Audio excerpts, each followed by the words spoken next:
যে রাসূলুল্লাহ সাল্লাল্লাহু তাআলা ইসলামের জন্য আমরা মিলাদ পাচ্ছি, যে রসুল না হলে দুনিয়া, আসমান, জমিন, তারকারাজি কিছুই সৃষ্টি হতো না। সেই নবীর মিলাদুন নবীতে আমরা উপস্থিত হয়ে অনেক ধন্য। প্রিয় ভাই আমার, রাসূলুল্লাহ সাল্লাল্লাহু তাআলা আলাইহি ওয়াসাল্লামের আগমনের মাস এটা, মিলাদুন নবী।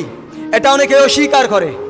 এই আমাকে যেমন নাকি আসার সময় আমার যুবক ভাইরা বলেছে, হুজুর আমরা যে গেট করি আমাদেরকে বলে যে এই আপনি এখানে কার বিয়ে হচ্ছে, আপনারা গেট কেন টাঙ্গাইছেন? বলতেছে হুজুর আমরা নাকি বিয়ের জন্য গেট টাকিয়েছি। আমি বলতেছি ভাই ধৈর্য ধরুন, আপনারা রাসূলুল্লাহ সাল্লাল্লাহু তাআলা ইসলামের আগমনের মাস উপলক্ষে আপনারা যে গেট দিয়েছেন এটা বিয়ের জন্য নয়, এটা রাসূলে পাকের আগমনের জন্য। আপনারা এটা কার জন্য করেছেন? রাসূলে পাকের সন্তুষ্টি লাভের জন্য।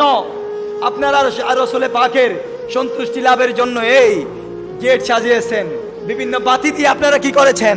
সাজিয়েছেন, এই এলাকাটা সুসজ্জিত করেছেন। ভাই আমার শুনুন, তারা যে নিন্দুকেরা তো নিন্দা করবেই, দুশ্মনের রাসূলরা রাসূলকে নিয়ে নিন্দা করবেই, এগুলো নিয়ে মাথা ঘামাবেন না। শুনুন, যে তারা যারা বলতেছে তাদের বড় আলেমরা আসলে তারা কি গেট দিয়ে ব্যানার দিয়ে বড় আকারে তারা গেট দেয় না? তখন বেদাত হয় না? তখন শিরিক হয়ে যায় না? কেন রাসূলের বেলায় কেন আপনারা শিরিক এবং বেদাতের ফতোয়া দিচ্ছেন? আমি বুঝলাম না। রাসূল আপনাদের এত বড়ই ক্ষতি করে ফেলতেছে না? ভাই আমার শুনুন, আরেকটা প্রশ্ন, সেটা হলো যে আমরা নাকি পাকিস্তান থেকে কি আনি?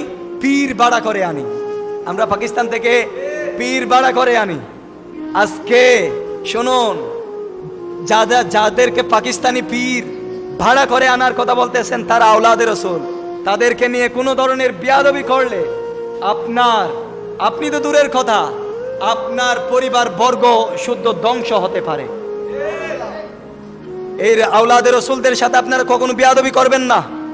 ওনাদের সাজরা আসে, যদি আওলাদে রাসূল আল্লামা তৈয়ব শাহ হুজুর কেবলা, আওলাদে রাসূল আল্লামা তাহের শাহ হুজুর কেবলা, আওলাদে রাসূল আল্লামা সাবের শাহ হুজুর কেবলা, আওলাদে রাসূল আল্লামা আহমদ শাহ হুজুর কেবলাকে যদি আপনারা আওলাদে রাসূল মানতে না পারেন, যদি সন্দেহ হয়, তাহলে আপনারা আল্লাহর রাসূল থেকে শুরু করে তাহের শাহ, সাবের শাহ, কাশেম শাহ, মাসুদ শাহ, আহমদ শাহ পর্যন্ত সাজরাটা দেখে আসেন।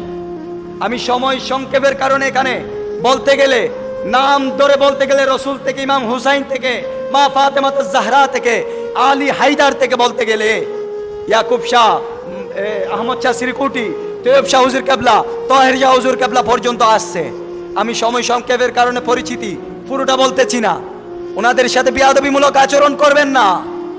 আল্লাহর রাসূল তো বলে দিয়েছেন, যেই ব্যক্তি আমার আহলে বাইতের উপর, আওলাদে রাসূলকে নিয়ে কোনো ধরনের কটূক্তিপূর্ণ আচরণ করলে আপনার ঈমান থাকবে না।